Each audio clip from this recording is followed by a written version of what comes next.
The power of knowledge, the power of technology. This is you to the power of IBM. Find out how you can do your best work at ibm.com/you. I'm Julie Douglas, host of The Stuff of Life, a podcast that teases apart the tales we tell because when we crack open a story and look inside, we see the seeds of what make our world so maddening, so strange, and so achingly beautiful. The Stuff of Life is a podcast about how we're all just getting by, learning and surviving through the stories that we share. We'll look at everything from fear and what fuels it, the inconceivability of death and our desire to become immortal, to the big universal question in life, why don't men dance? Join me for the first episode on January 27th. You can find The Stuff of Life on iTunes or any other podcast provider.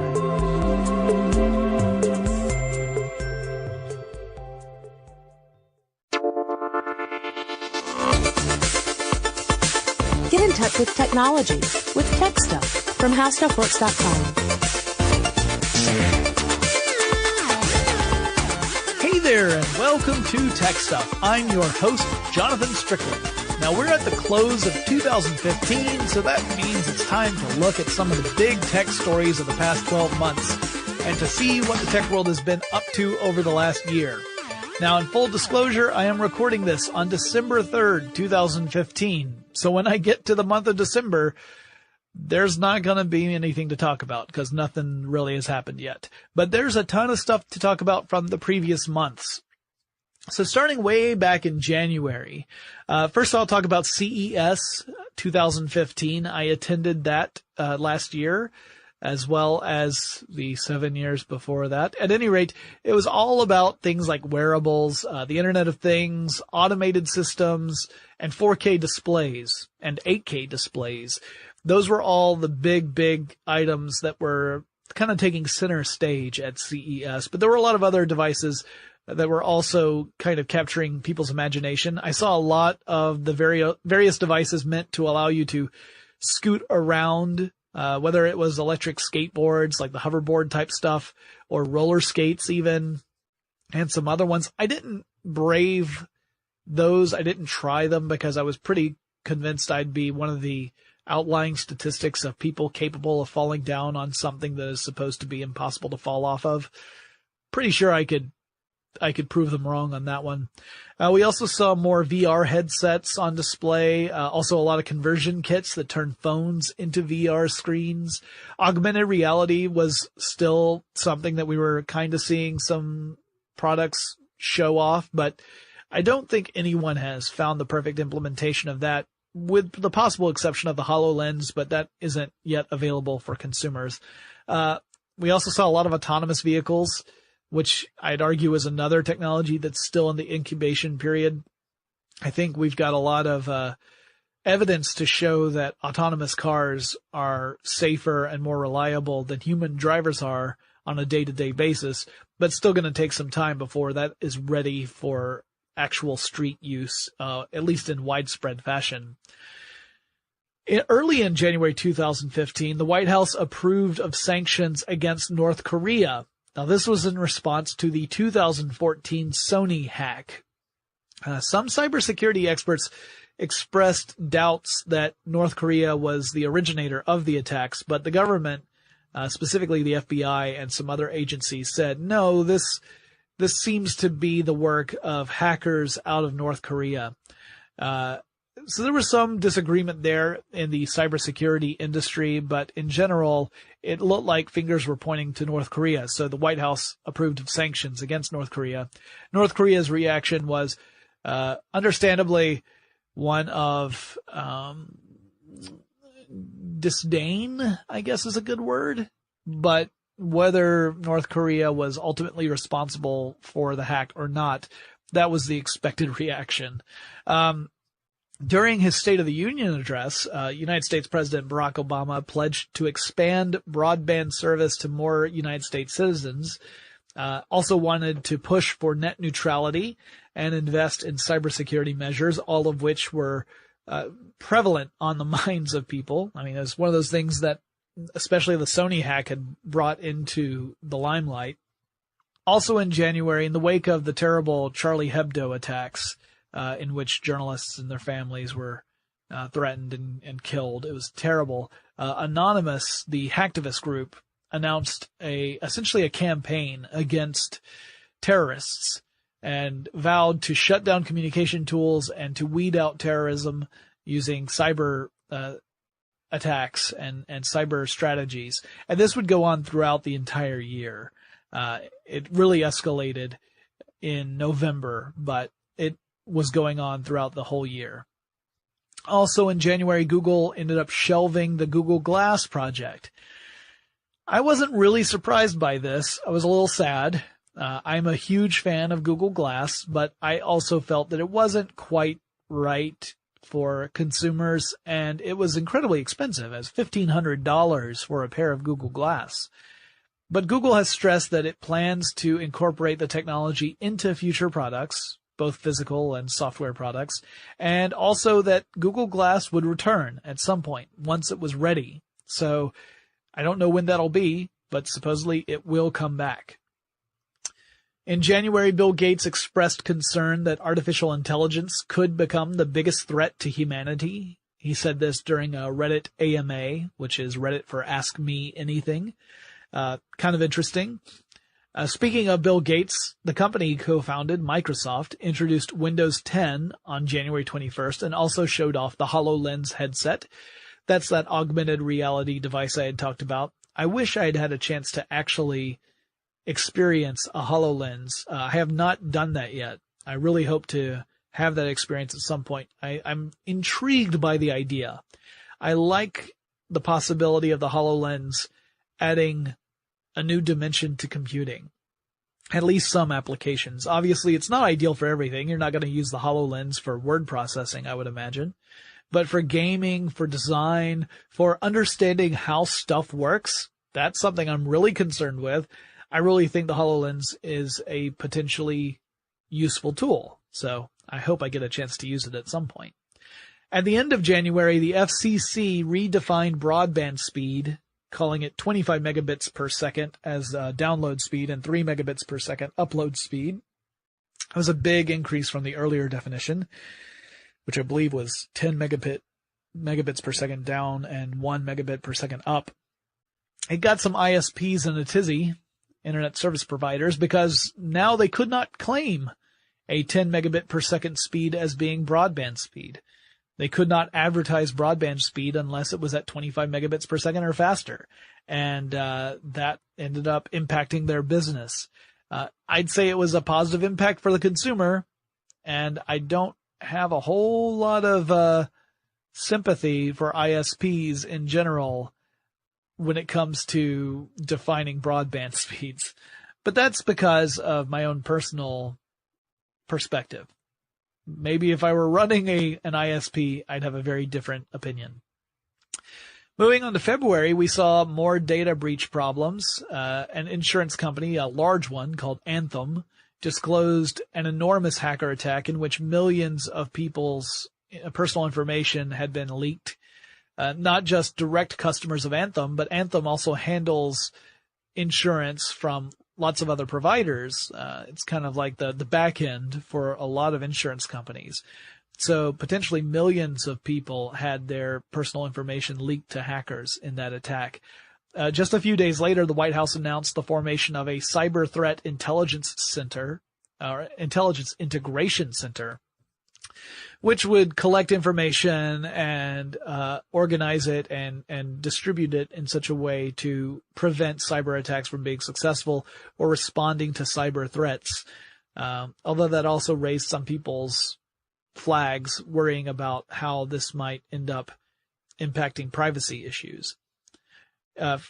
February also saw Twitter announce a new policy to handle trolls, streamlining the internal process for identifying and dealing with online abuse on Twitter, and said that after instituting the change, they saw a 5 times increase in the number of people being reported for harassment and abuse, and they were responding as fast as possible taking it seriously, which was great news for people on Twitter.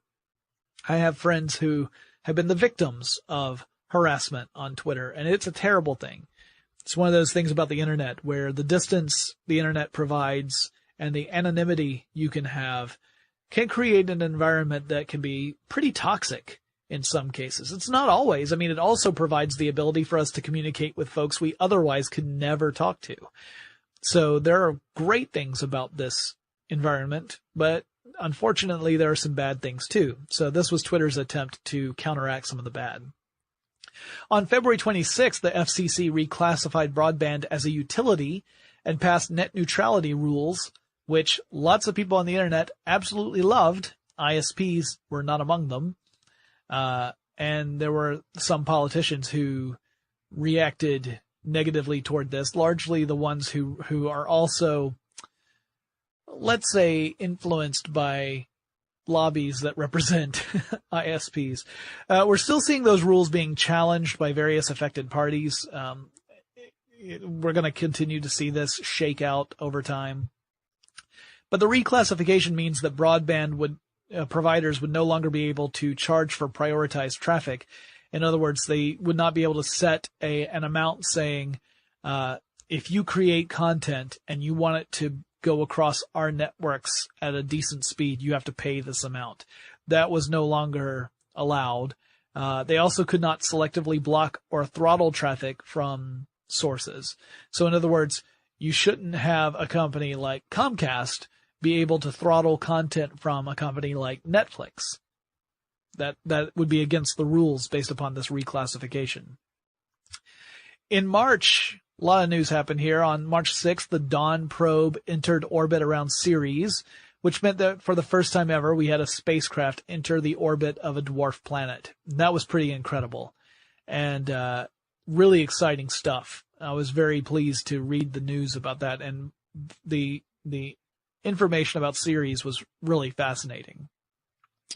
We also learned in March that Tinder, this will not be the only Tinder story in 2015. I find Tinder endlessly fascinating. Tinder, we found out, charges older users more for their premium service than younger users. So if you are a user of a certain age and you want to use Tinder Premium, your rates will be higher than people younger than you are. Tinder's response was that old people tend to have more money. So that's why, I guess. Later in March, a hacker created a program that connected straight men with other straight men, but it appeared that each of the straight men were in touch with a woman and created a situation in which straight men were essentially flirting with each other. And the way it worked was the hacker created fake bait profiles of women. And when two men identified that they were interested in that specific woman, his program would link those two men up to each other, but they would each believe they were actually talking to the bait profile, not to another guy.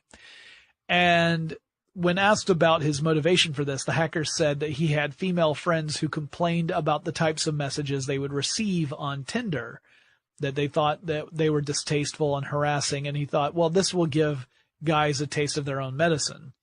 Of course, this targets all guys, not just the ones who are being jerk faces. At any rate, it was a kind of an amusing story. Also in March, we saw the launch of two different broadcast services, two that were supposed to be using Twitter as a means of linking profiles, Meerkat and Periscope. Now, between the two, Periscope did much better, but that's because Periscope was actually being backed by Twitter. Meerkat was using Twitter to link accounts to the Twitter service so that if you're using Meerkat, the idea was that it could broadcast the fact that you are online to your Twitter followers. And then Twitter ended up blocking that app because they had their own. They had Periscope, and they had that power. So Twitter's like, well, we're doing our own broadcast app that allows people to stream video live from their phone to their followers. And we don't really want the competition. So guess what? You don't get to play in our yard. And that was a big blow to Meerkat. Periscope is still one of those things that I think is fairly popular, but not overwhelmingly popular. We like to do it here at How Stuff Works. If you have not followed How Stuff Works on Periscope, if you have Periscope, you might want to consider following How Stuff Works, because we do Periscope pretty frequently. And you'll see it from all sorts of different shows, like Stuff They Don't Want You to Know does a Periscope every week. Stuff to Blow Your Mind also does a Periscope every week. I'll be doing Periscopes pretty frequently on How Stuff Works. Lauren Vogelbaum, my former co-host, she also Periscopes regularly for How Stuff Works. So check us out. It's kind of fun. And we like to respond to people. You can send questions in real time and we can respond to you. That's a lot of fun. Atlanta, Georgia, 1979. Are you scared? Yes, sir. One by one, kids are going missing, with no explanation. A black 15-year-old male who lived in the same area where 3 other children had disappeared. There was a real-life monster on the loose, and the city of Atlanta demanded answers. Inner city kids get killed. Unfortunately, nobody cares. By 1981, the FBI was involved in one of the largest manhunts in U.S. history, and eventually, they put one man behind bars. But nearly 40 years later, this case has left more questions than answers, in what may be Atlanta's darkest secret. I don't know today whether he's innocent or guilty.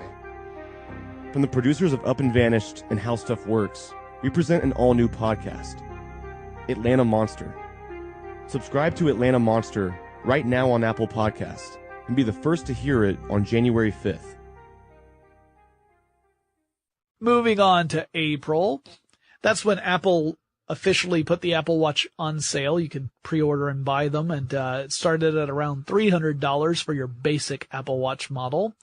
So pretty expensive, particularly when you consider the fact that it's not useful unless you also have an iPhone. This is kind of typical with smartwatches. Most of them require another device to pair with, and that's where they get their data. So, for example, the Pebble, it pairs via Bluetooth to a smartphone, and then you get notifications on your smartphone that then get sent to your Pebble Watch, and then that's what gives you the notification. Same sort of thing with the Apple Watch, except, of course, it only works with the iPhone. It does not work with other devices.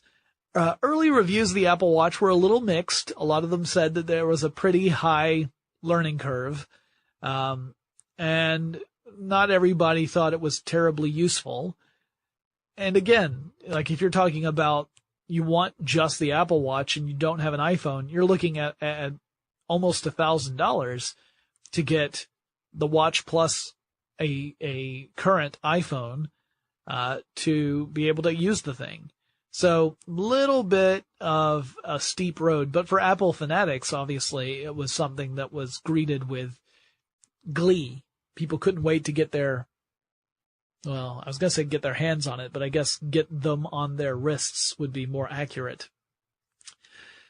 Also, in April, HBO launched HBO Now, which finally allowed people who did not have HBO on their cable plan to get access to HBO content. This is something people have been asking for a few years now.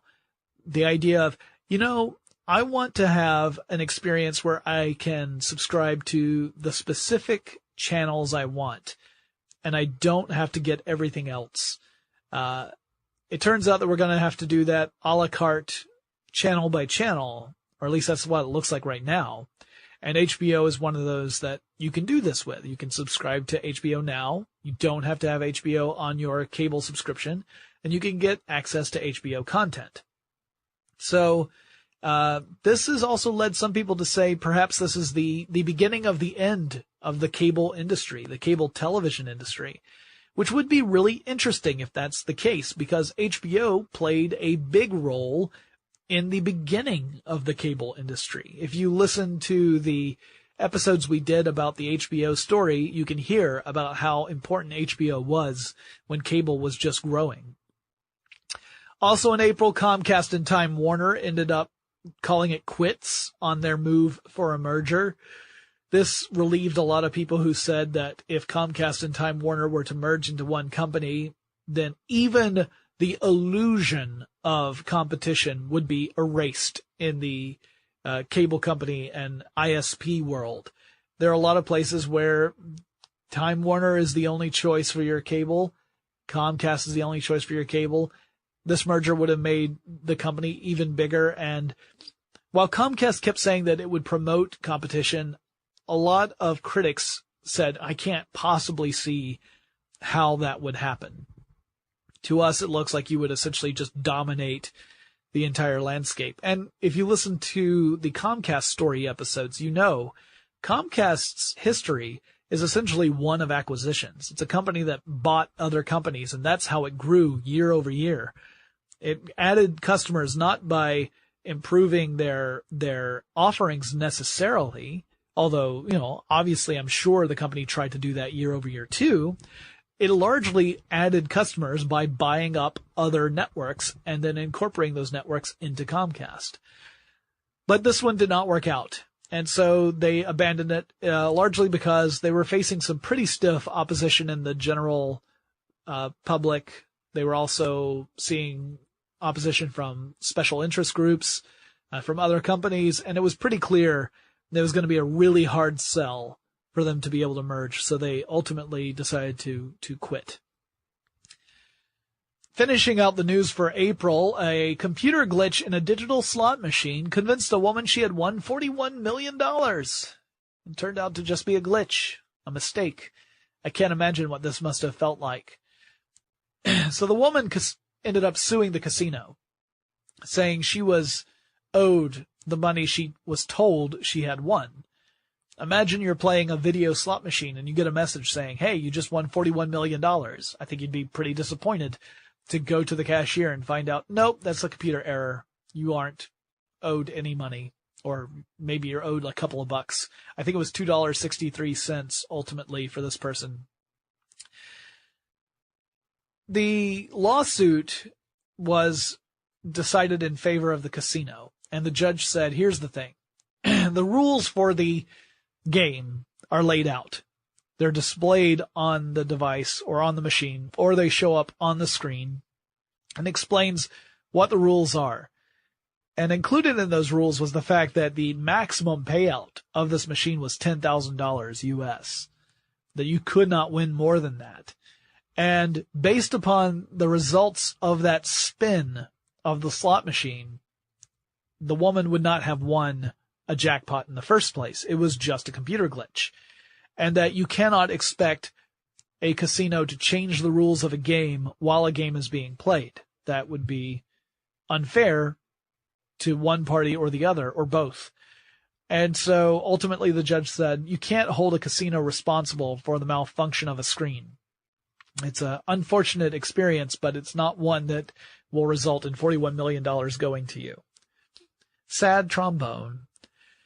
In May 2015, the big story was there was another data security breach, and this time it hit the IRS. By August, the U.S. government said that as many as 334,000 taxpayer accounts had been compromised.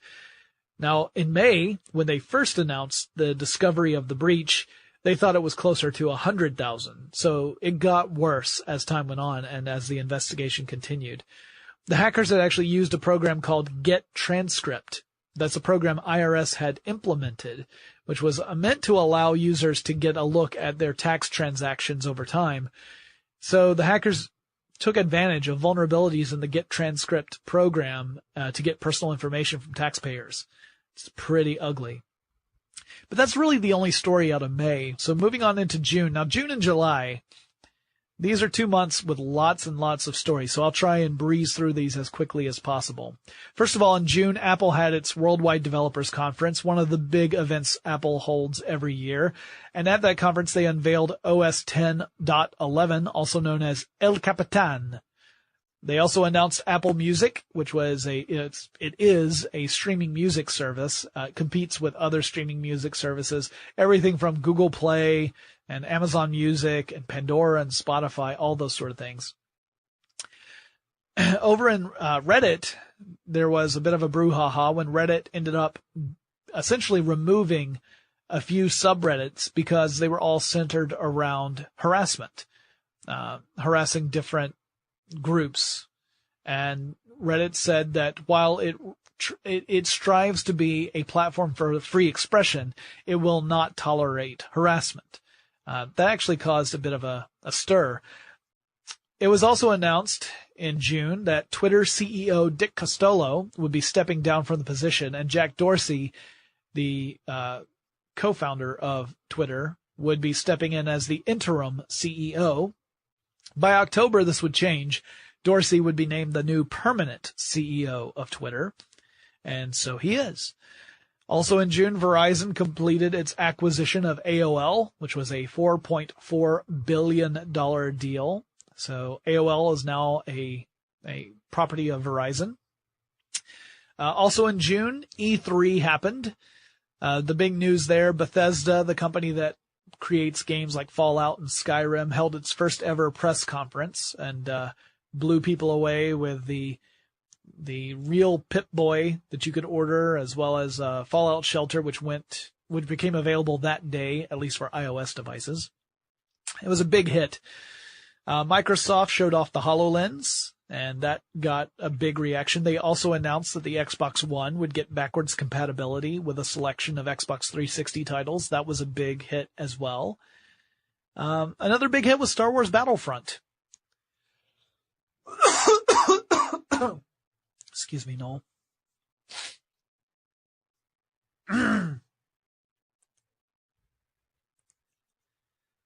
Another big hit was Star Wars Battlefront. It got a great reaction from the crowd when it was announced. It has since come out, and I think received mainly positive reviews, but there are certainly some criticisms I've seen. I played in the beta and thought it captured the feeling of Star Wars really well, but the gameplay left something to be desired, at least for me. But then I haven't played all the game modes either. I only played the couple that were available in the beta, so perhaps I would change my mind if I played the full game. But there were a lot of other things that came out of E3. Final Fantasy VII's getting a remake. The PlayStation made a great presentation. Their conference was really well received. And in general, it looked like it was a pretty good year for E3, despite the fact that there were no huge announcements of new types of hardware, with the exception of the HoloLens functionality where you could play Minecraft on a physical table and you could actually look at a representation of Minecraft as if it were sitting in front of you. Also in June, DARPA had its robotics challenge, which was super cool. It involved teams that had worked on robot designs, both from a software and hardware perspective. Some teams were using robots that were built by other companies or organizations, but they were the ones who developed the software for them. And the challenge was to complete a series of tasks that would be similar to what you would encounter in the wake of a nuclear reactor disaster, like what happened in Fukushima, Japan, after the nuclear reactor there had a meltdown. The robots had to do things like drive a vehicle, get out, go through a door, climb some stairs, cut a hole in a wall, and some other tasks as well. Ultimately, the team that won was Team KAIST, K-A-I-S-T, which completed all 8 tasks in 44 minutes, 28 seconds. So it wasn't exactly speedy, but it was very impressive because it is difficult to build a robot that is capable of doing lots of different things. Typically, we design robots to do a specific task, and that makes it easier to design. You just have to consider what things need to happen in order for this task to be completed as efficiently as possible. But when you have to design a robot that does multiple tasks, that's hard, especially if you're trying to make it do all these tasks as well as it possibly can and not kind of just bumble its way through. It's pretty tough. And if you watch videos from that DARPA challenge, you'll see lots of examples of robots falling over, which is both kind of funny and sad at the same time, but it really demonstrates how hard this field is. It's a very challenging field. In July 2015, well, on July 8th, we had a real nasty trio of tech failure stories hit at the same time. United Airlines had to halt flights for more than an hour due to an issue with, quote, degraded network connectivity for various applications, end quote. In other words, it pretty much looked like it was a router failure, which Cisco immediately got on the job trying to fix. On that same day, the New York Stock Exchange suffered technical issues that caused trading to halt for more than 3 hours. And the Wall Street Journal's website went offline on July 8th. So all three of these things are happening. This actually led some people to question if perhaps they were connected in some way, and maybe it was indicative of a cyber attack. It looks like it was just coincidence that all three of these things hit on the same day. But it definitely created some nervous laughter in various offices. Like, haha, wonder who's next. Also in July, the FCC approved AT&T's merger with DirecTV, which was a $48.5 billion deal. You could say that 2015 was a year of attempted and successful mergers and acquisitions. A lot of big companies actually made deals, and a few, like Comcast and Time Warner that I talked about earlier, attempted to but failed. It was a big year for that. The FCC said that the reason they approved the merger was that they felt it would lead to stronger broadband and video bundles that could improve competition with established cable companies. If that's in fact the case, I'm in favor of it. I'm a little skeptical, but I would like to see more competition in that space for reasons that I've already talked about. Also in July, Amazon held its first Prime Day, which is kind of like a Black Friday or Cyber Monday sales event catered specifically to Prime customers. Clearly, this was a move to get more Prime subscriptions going, and it worked really well. So now Amazon's going to do it every single year. No big surprise there. In sad news, in July, Nintendo President Satoru Iwata passed away at age 55. He passed away on July 11th. He was very much a beloved figure at Nintendo, not just as the president, but as a game developer. And he had shown great passion for video games. He actually said that he considered himself first and foremost a gamer. So his passing shocked not just Nintendo, but the video game world in general. Also in July, Reddit CEO Ellen Pao stepped down. She was replaced by Reddit founder Steve Huffman. He's also a former CEO of Reddit. Her departure followed a controversial decision to fire Victoria Taylor, who was the coordinator of the Ask Me Anything feature at Reddit. Full details of exactly what happened were never released, but it appeared, at least in some reports, that Victoria Taylor was resisting certain changes that Reddit was hoping to implement in the AMA world, and as a result, she was let go.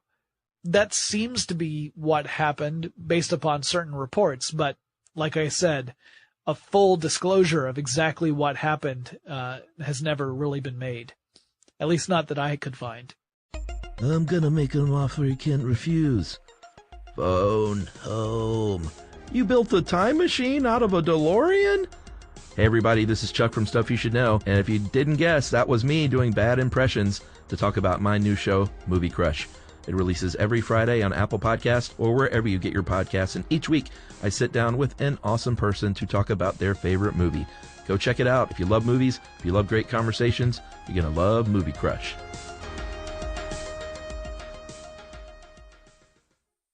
All right, let's go back to Tinder.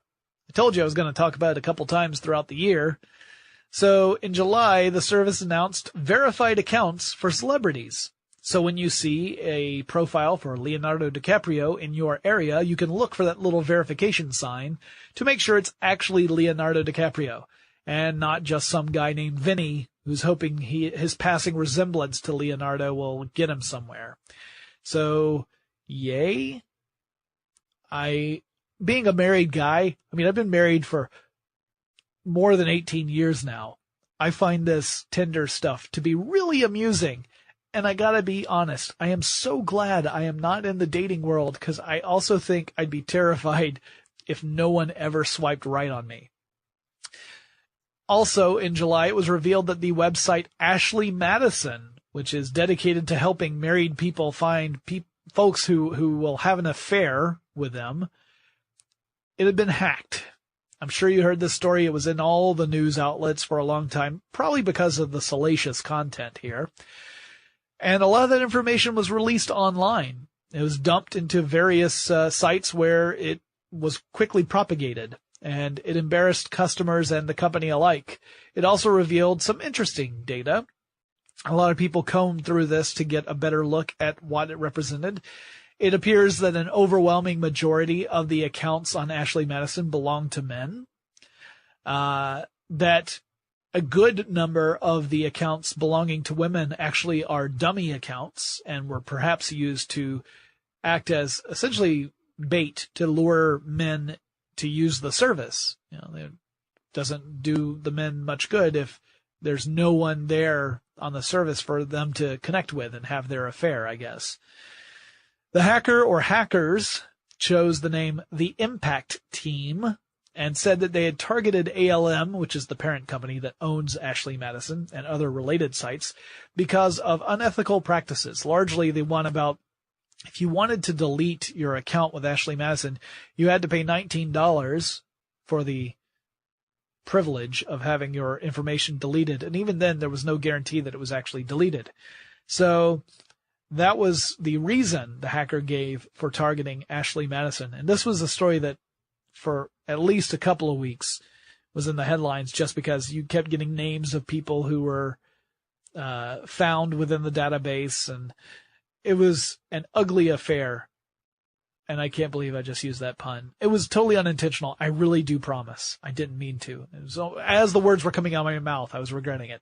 Anyway, last story of July, FCA, which is the parent company of brands like Jeep, Dodge, and Chrysler, had a massive recall of 1.4 million cars over concerns about how hackers could get remote access to vehicles through their connectivity features. On July 21st, senators introduced the Security and Privacy in Your Car Act, which was meant to help curtail these sort of incidents. It was supposed to create security standards for new vehicles in the connected age. This was a very sobering moment. It was certainly something we were expecting to happen because we knew that there were researchers, security researchers, who were going to unveil something about hacking cars at various security conferences like DEF CON and other black hat style conferences to say this is a growing concern, and if companies aren't going to address it, we will go public with it so that consumers are aware of the potential danger they face by having a connected car. And honestly, I feel conflicted about this approach, but if a company is not taking steps to fix those problems before the products get into the hand of consumers, something does have to happen. I mean, it's not worth putting people's lives in danger to sell a few more vehicles. But this was a big deal, a recall of 1.4 million cars across Jeep, Dodge, and Chrysler brands. Moving on to August, only a couple of stories, but one of them was huge. August was when Google restructured and became Alphabet. So technically, and I did a podcast where I described this, it was a really weird situation where Google formed a wholly owned subsidiary called Alphabet, then reorganized so that Alphabet became the parent company and Google was a subsidiary of Alphabet. There are other subsidiaries of Alphabet as well, and the idea is that these various new companies that formerly were departments under Google will be able to experiment and grow independently of Google. They will no longer depend upon Google to grow. And it's supposed to streamline those different groups so that they can function better without having to depend upon companies that they don't have any other influence with. So we'll see how that pans out over time. Also, more Tinder news in August. After 5 months as CEO, Chris Payne stepped down and co-founder Sean Rad was reinstated as CEO. Ultimately, Tinder said, it was very diplomatic. They said that Chris Payne was not a good long-term fit for CEO. Moving on to September, the Recording Industry Association of America, or RIAA, reported that streaming music generated a third of all music revenue for the first half of 2015. That's huge. It marks an incredible shift to the way we listen to music. It used to be that you would buy albums or buy singles, from the days of vinyl albums to tapes to CDs and then digital albums. Now we're using streaming services a lot more, enough for it to make up a third of the revenue. So while the music industry might not like the streaming model, it looks like that's the way the consumer wants to listen to music, or at least a growing number of consumers. So that's really interesting. Apple held its annual press event in September that was focused on products like the iPhone. It also announced the iPad Pro, the large tablet that measures like 12.9 inches. And they also introduced a new stylus device called the Pencil. And that's probably what would have made Steve Jobs pull his hair out in frustration, because he famously dismissed the idea of a stylus when he launched the iPad. Apple also announced a new generation of the Apple TV set-top box with Siri integration. One that is not without its problems, as I am led to understand from a friend of mine who owns one of these. The iPhone also got an update with the 6S and the 6S Plus, and they also introduced a new interface called 3D Touch. In September, John McAfee, the founder of the McAfee antivirus program and the all-around eccentric dude, some people might say eccentric as being exceedingly kind, he announced his intention to run for president. McAfee has a reputation for, let's say, questionable behavior, and has a pretty weird past. We did an episode about him this year on TechStuff, so if you want, you can hunt down the John McAfee story on TechStuff to hear more about this guy's life. On September 18th, news broke that Volkswagen had been using what has been called a defeat device to rig emissions testing for its diesel vehicles. We also did an episode about this on TechStuff.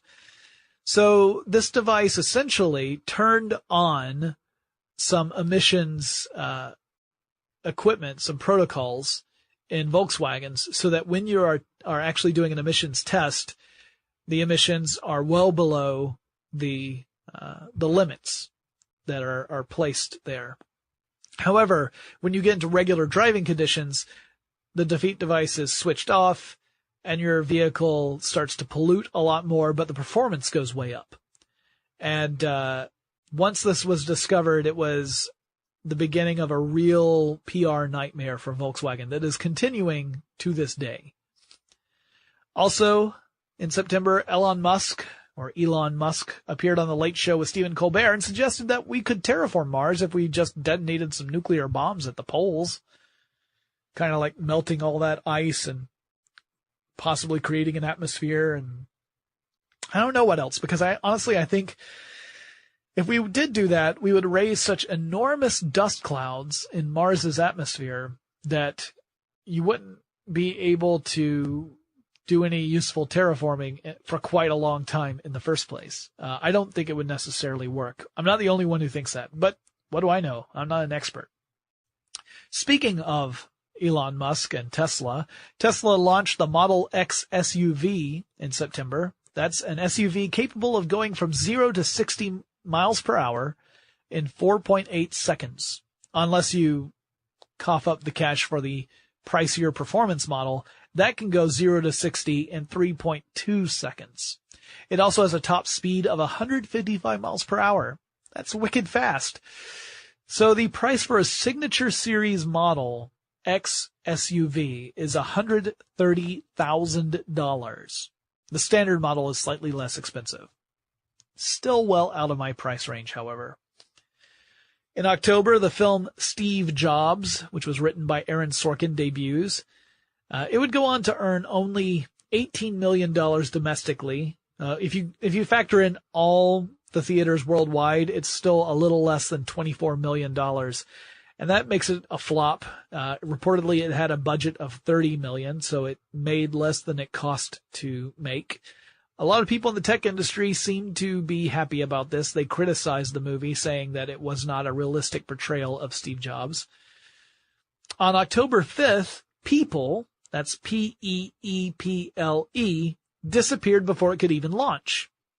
So People, in case you're not familiar, was an app that was supposed to allow people to rate one another, kind of like Yelp for people.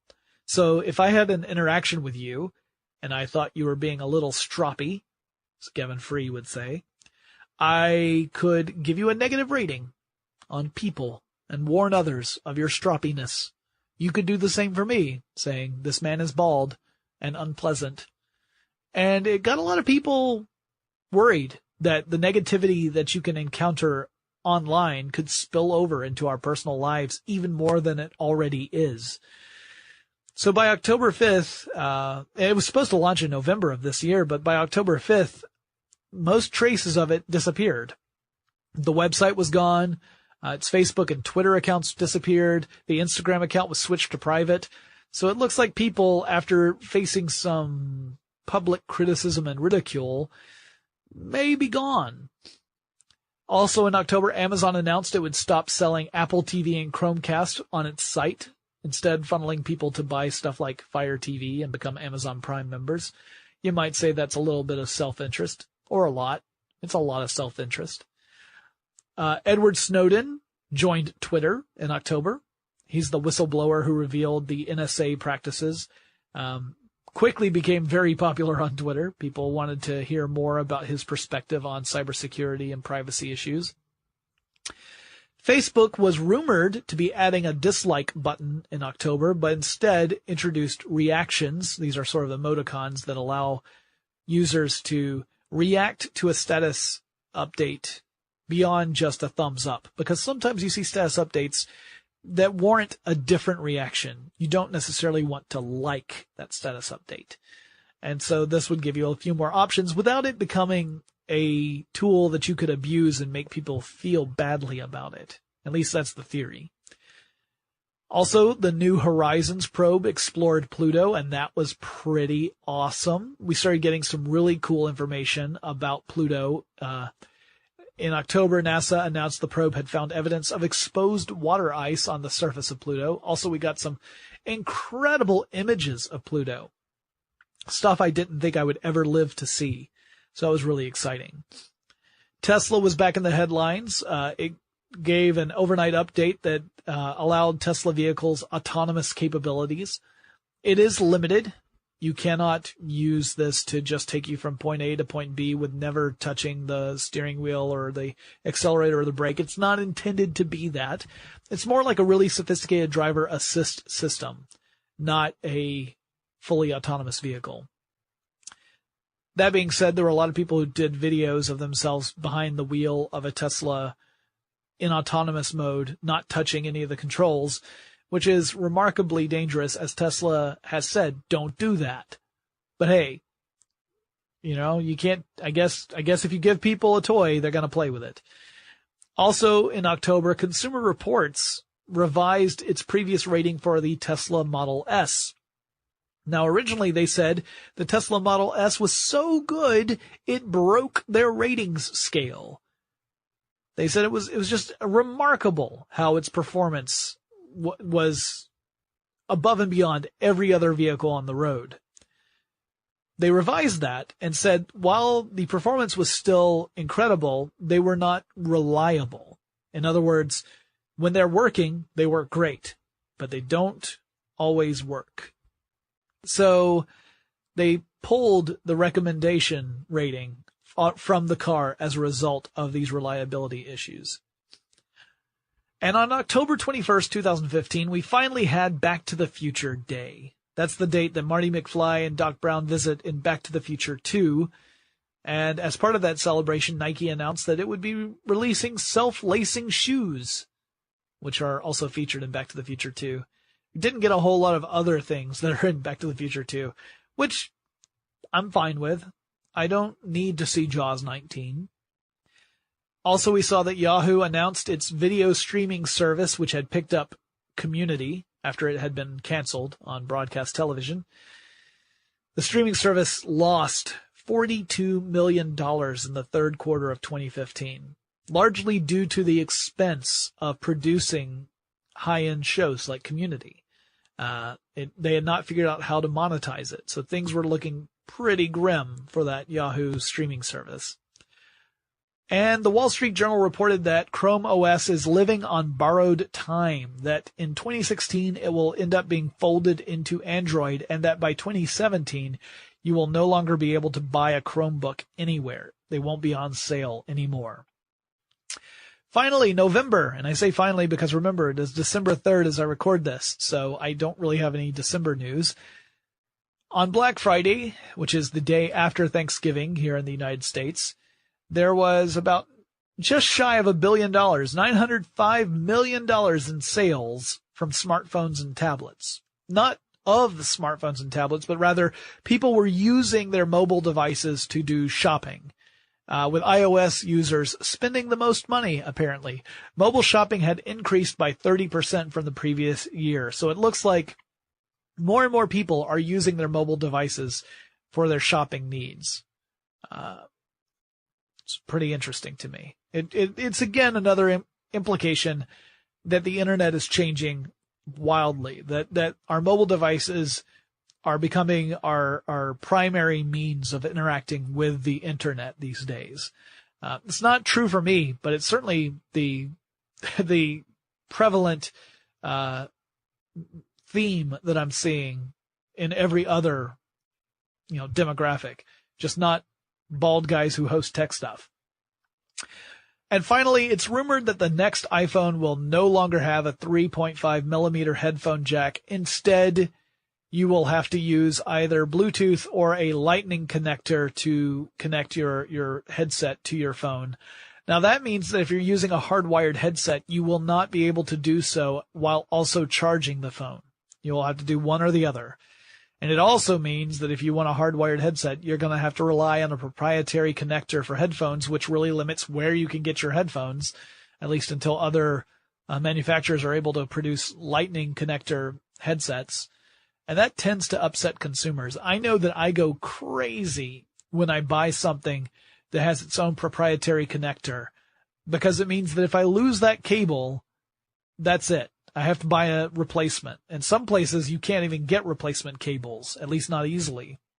I'm thinking largely of certain products from a company that rhymes with pony. But at any rate, that's tough. Like I would much prefer to have universal connectors, because I've got tons of like mini and micro USB cables, for example. I would much rather have those, even if they don't perform as well as Lightning, because if I lose one, I've still got replacements. But that's the problem, I guess. All right, so that wraps up the year in review. Our next episode will be our predictions for 2016. My favorite time of year, when I put on my prognosticator hat and I make wildly inaccurate predictions. So I hope you guys enjoy those next episodes. I hope that your 2015 was a good one. I hope 2016 is even better. And guys, if you have suggestions for future episodes of TechStuff, let me know. Send me a message. I'd love to hear from you. My email address is techstuff@howstuffworks.com, or drop me a line on Twitter, Tumblr, or Facebook. The handle at all three of those is TechStuffHSW. And I will talk to you again really soon.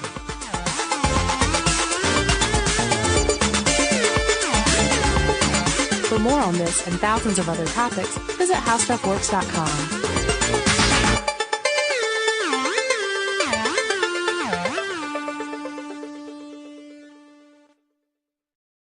Hey, I'm Jack, host of the new comedic news and pop culture podcast, The Daily Zeitgeist from How Stuff Works. A little bit about me. I've listened to almost every episode of Stuff You Should Know and Stuff You Missed in History Class. I'm the co-founder and was the editor-in-chief of Cracked for the last 11 years.